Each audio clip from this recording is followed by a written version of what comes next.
أوقات بيكون حواليك ناس كتيرة انت بتحبهم وهم كمان بيحبوك، بس اللي قريب منك وعارفك وقريك من عينيك قليلين قوي، يكادوا يكونوا من وسط الزحمة دي كلها واحد بس، هو اللي عارف جواك ايه وعارف شخصيتك واللي مخزنه جواك ولمسك من غير حتى ما تتكلم.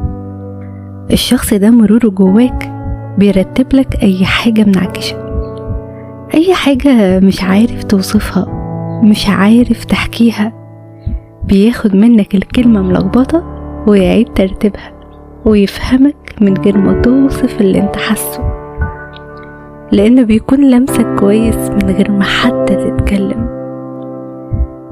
مش كل يوم بنشوف ناس لمسنا، ومش كل مرة هتلاقي الصديق اللي بيرتب لك حياتك دي بسهولة. لو لقيته فانت شخص محظوظ قوي انك وصلت بسرعة لشخص يرتب لك مشاعرك من غير ما تتكلم.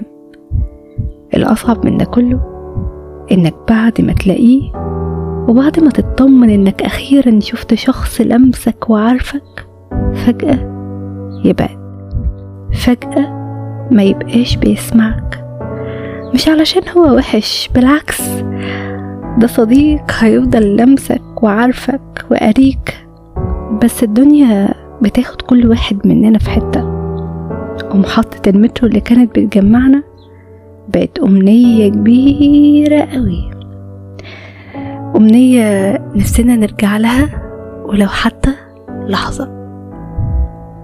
ما تنسوش تشاركوا مع أصحابكم اللي حاسين انكم فعلا محظوظين بوجودهم مع بودكاست اسمع قلبك.